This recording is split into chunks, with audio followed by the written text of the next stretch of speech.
Hi friends, ನಮಸ್ತೆ. Insta ಕರ್ಮ returns. ಇವಾಗೆಲ್ಲನೂ insta ಕರ್ಮ ಅಂತ ಹೇಳೋದು ಟ್ರೆಂಡ್ ಆಗಿಬಿಟ್ಟಿದೆ. ಅಂದರೆ ಜನರಿಗೆ ಎಲ್ಲದರ ಬಗ್ಗೆ ಅರಿವು ಹೆಚ್ಚಾಗಿದೆ ಅಂತ ಹೇಳ್ಬೋದು. ಇನ್ಸ್ಟಾ ಕರ್ಮ ಅಂದರೆ ಏನು? ಸಿಂಪಲ್ಲಾಗಿ ಹೇಳಬೇಕು ಅಂದರೆ ಮಾಡಿದ್ದುಣ್ಣೋ ಮಾರಾಯ ಅಂತ.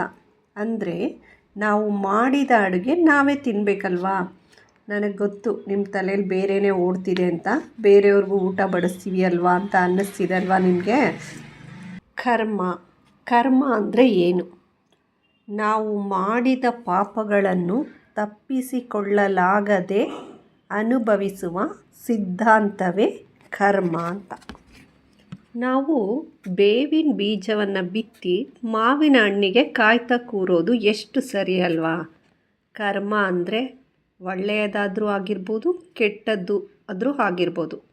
ಅದು ಒಳ್ಳೆಯದೇ ಕೆಟ್ಟದ್ದೇ ಅಂತ ಹೇಳೋದಕ್ಕೆ ಸಾಧ್ಯ ಇಲ್ಲ. ಒಳ್ಳೆಯದು ಕರ್ಮನೇ, ಕೆಟ್ಟದ್ದು ಕರ್ಮನೇ, ಎರಡೂ ಕೂಡ ಕರ್ಮನೇ.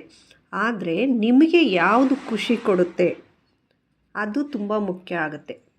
ಒಳ್ಳೆಯ ಕರ್ಮಗಳನ್ನು ಮಾಡಿದಾಗ ನಮ್ಮ ಮನಸ್ಸು ಕೂಡ ಖುಷಿ ಪಡುತ್ತೆ. ಬೇರೆಯವರಿಗೆ ನೋವುಂಟು ಮಾಡೋದು, ಇನ್ನೊಬ್ಬರಿಗೆ ಹಾಳಾಗಲಿ ಅಂತ ಬಯಸೋದು, ಈ ರೀತಿ ಮಾಡೋದ್ರಿಂದ ನಿಮಗೂ ಕೂಡ ಕೆಟ್ಟದಾಗುವುದು ಖಂಡಿತ. ಹಾಗಾಗಿ ಯಾವಾಗಲೂ ಯಾರಿಗೂ ಕೂಡ ನೋವಾಗದ ರೀತಿ ನಡೆದುಕೊಳ್ಳಬೇಕು. ನಮಗೆ ಖುಷಿ ಕೊಡುವಂಥ ಕೆಲಸಗಳನ್ನು ನಾವು ಮಾಡಬೇಕು. ನೀವು ಅಬ್ಸರ್ವ್ ಮಾಡಿ ನೋಡಿ, ಕೊಡೋದ್ರಲ್ಲಿ ಇರೋ ಖುಷಿ ತಗೊಳ್ಳೋದ್ರಲ್ಲಿ ಇರಲ್ಲ. ಹಾಗಾಗಿ ಆದಷ್ಟು ಒಳ್ಳೆಯ ಕರ್ಮಗಳನ್ನು ಮಾಡಿ ಒಳ್ಳೆಯ ಪ್ರತಿಫಲವನ್ನು ಅನುಭವಿಸಿ. ಕರ್ಮ ಎನ್ನುವುದು ನಮ್ಮ ನೆರಳಿದ್ದಾಗೆ, ನಮ್ಮನ್ನು ಯಾವತ್ತೂ ಬಿಡೋದಿಲ್ಲ. ನಿಮ್ಮ ಹಿಂದೆಯೇ ಸುತ್ತುತ್ತಾ ಇರುತ್ತೆ. ಸ್ವಿಗ್ಗಿ ಝೊಮ್ಯಾಟೋದವರಿಗೆ ಒಂದು ಪಕ್ಷ ನಿಮ್ಮ ಅಡ್ರೆಸ್ ಸಿಗದೇ ಇರಬಹುದು, ಆದರೆ ಕರ್ಮ ನಿಮ್ಮ ಅಡ್ರೆಸ್ ಯಾವತ್ತೂ ಮರೆಯೋಲ್ಲ. ಇದನ್ನು ನೀವು ಮರೆಯಬೇಡಿ. ಒಳ್ಳೆಯದು ಕಾಪಾಡುತ್ತೆ, ಕೆಟ್ಟದ್ದು ಕಾಡುತ್ತೆ ಅಷ್ಟೇ. ಯಾರನ್ನು ಹೀಯಾಳಿಸಬೇಡಿ.